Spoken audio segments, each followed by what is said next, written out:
Varahi silks వారి grand festive celebrations పొందండి 10,000 రూపాయలు ఆపై కొనుగోలుపై బంగారు నాణెం ఉచితంగా. హై కమిషన్ కార్యాలయం వద్ద ఉద్రిక్తత చోటు చేసుకుంది. బంగ్లాదేశ్ లో హిందువులపై దాడులకు నిరసనగా కూడా విహెచ్పి హిందూ సంఘాలు నిరసనలు తెలుపుతున్నాయి. కార్యాలయంలోకి వెళ్లేందుకు ఆందోళనకారులు ప్రయత్నం కొనసాగించారు.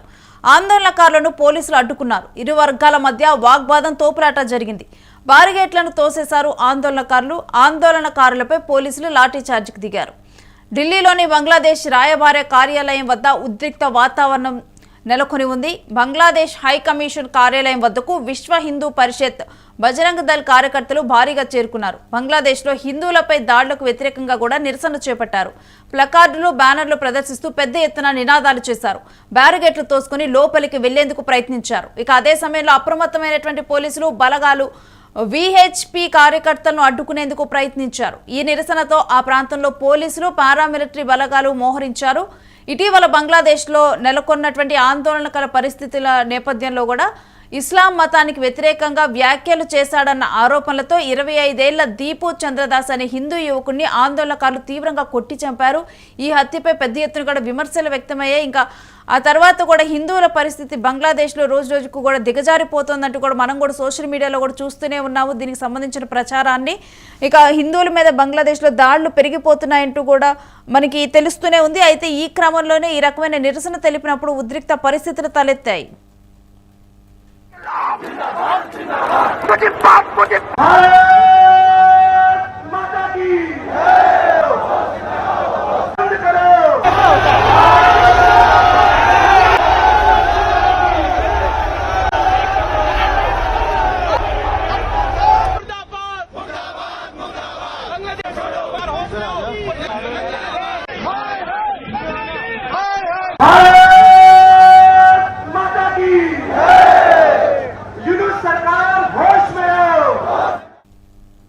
ఇక ఇదే అంశానికి సంబంధించిన డీటెయిల్స్ మా ప్రతినిధి వెంకట్ అందిస్తారు. వెంకట్, బంగ్లాదేశ్లో హిందువులు ప్రజెంట్ ఫేస్ చేస్తున్న సిచ్యువేషన్స్ మీద ఇక్కడ ఇండియాలో కూడా వ్యతిరేకత వ్యక్తమవుతూ కూడా హిందూ సంఘాలు ఇక్కడ నిరసనకు దిగుతున్నట్లు తెలుస్తుంది. కంప్లీట్ డీటెయిల్స్ ఏంటి? గత వారం 10 రోజుల నుంచి కూడా బంగ్లాదేశ్ లో వాతావరణం అనేది మరోసారి వేడెక్కింది. ఎప్పుడైతే షేక్ హసీనా ప్రభుత్వం దిగిపోయిన తర్వాత మహమ్మద్ యూనుస్ ప్రభుత్వం అక్కడ బాధ్యతలు చేపట్టడం, అక్కడి నుంచి కూడా భారత్ కు కొంత వ్యతిరేకంగానే వ్యవహరిస్తూ వస్తున్నారు. ముఖ్యంగా షేక్ హసీనాకు భారత్ రక్షణ కల్పిస్తోందనే ఆగ్రహం కొంత బంగ్లాదేశ్ ప్రభుత్వంలో కనపడుతుంది. ఈ నేపథ్యంలో ఇక్కడ కీలక పరిణామాలు ఈ మధ్య కాలంలో చోటు చేసుకుంటూ ఉన్నాయి. ఇటీవల బంగ్లాదేశ్ లోని ఇంకిలాబ్ మంచ్కి సంబంధించి ఆ పార్టీ నాయకుడిగా ఉన్నటువంటి షరీఫ్ ఒస్మాన్ హాదీని అక్కడ భారీ అల్లర్లు, అలాగే భారత్ పై వ్యతిరేక నినాదాలు జరుగుతున్న సమయంలో ఆ కాల్స్ తో ఆ తర్వాత అతనికి సంబంధించి అతను ఢాకాలో కాల్పులు జరిగాయి. ఆ తర్వాత అతను సింగపూర్ లో చికిత్స పొందుతున్నాడు. ఆ తర్వాత ఈ నెల 18వ తారీఖు సరిగ్గా 5 రోజుల క్రితం అతను ప్రాణాలు కోల్పోయాడు. అక్కడి నుంచి కూడా బంగ్లాదేశ్ లో అంటే అతని అంత్యక్రియల కార్యక్రమం కానీ ఇవన్నీ కూడా కొంత ఉద్రిక్త పరిస్థితులకు దారితీసాయి. అక్కడి నుంచి కూడా ఈ భారత్ వ్యతిరేక నినాదాలు అనేవి తీవ్రంగా జరుగుతున్నాయి. ముఖ్యంగా భారతీయులను బంగ్లాదేశ్ లో ఉంచవద్దు, భారతీయులు బంగ్లాదేశ్ నుంచి పంపిణీ చేయాలి అనే డిమాండ్లు కూడా పెద్ద ఎత్తున వినపడుతున్నటువంటి పరిస్థితి. ఈ నేపథ్యంలోనే భారత్ కు అనుకూలంగా ఈ కథనాలు రాస్తున్నారు అనే ప్రతోమాలో, అలాగే డైలీ స్టార్ వంటి మీడియా ఆఫీసులపై దాడులు, అలాగే భారత డిప్లొమాటిక్ మిషన్లపై కూడా ఆ వ్యతిరేకత వ్యక్తం చేస్తూ వచ్చారు. అలాగే ఇక దీంతో ఈ పరిణామాల నేపథ్యంలో కొంత ఆర్మీని కూడా రంగంలోకి దించింది. అలాగే భారత వీసా సెంటర్లను కూడా మూసివేసిన పరిస్థితి ఉంది. అలాగే భారత్ కు అంటే దీనికి సంబంధించి ఇప్పటికే రాయబార కార్యాలయాలకు కూడా సమన్లు జారీ చేయడం జరిగింది. ఈ క్రమంలో హిందువులకు సంబంధించి కొంత అక్కడ అంటే బంగ్లాదేశ్ లో హిందువుల సంఖ్య కూడా భారీగానే ఉంటుంది. మన తెలుగు వారు కూడా ఎక్కువగానే ఉంటారు బంగ్లాదేశ్ లో.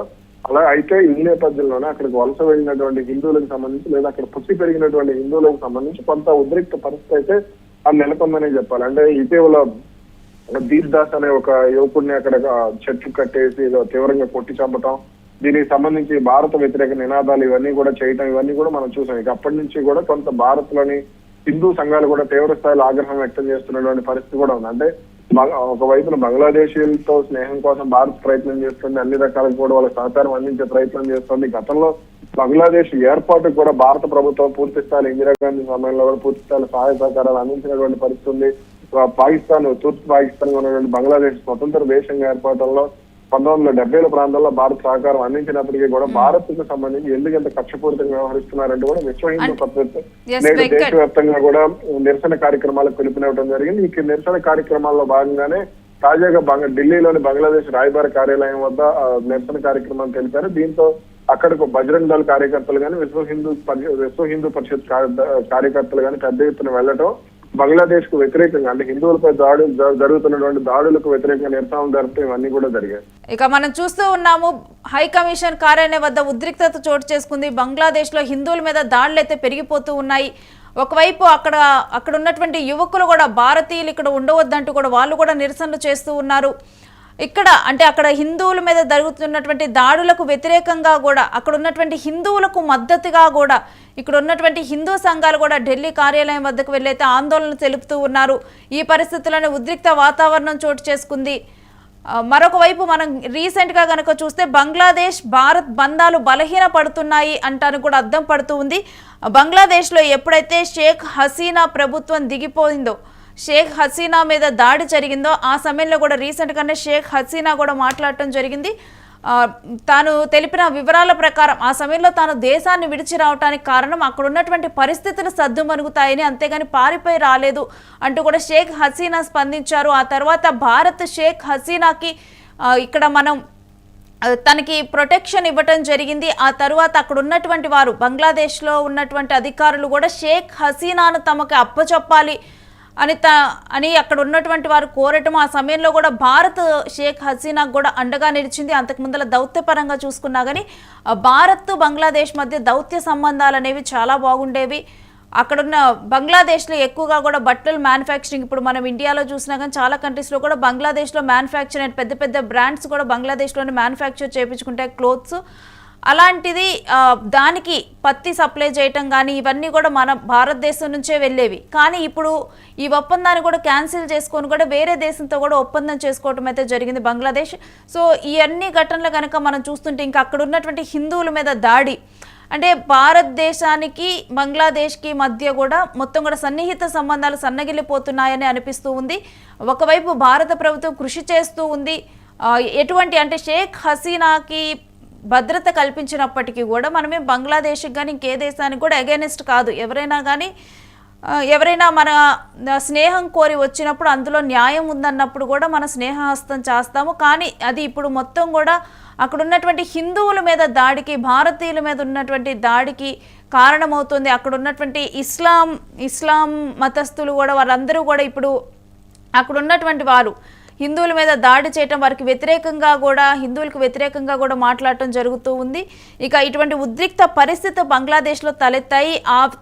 ఆ ఉద్రిక్త పరిస్థితులు ఇప్పుడు ఇండియాని తాకాయా అన్నట్లుగా కూడా ఇక్కడ ఉన్నటువంటి హిందూ పరిషత్ సంఘాలు కానీ వీళ్ళందరూ ఆందోళన చేపట్టడం జరుగుతోంది ఇప్పుడు.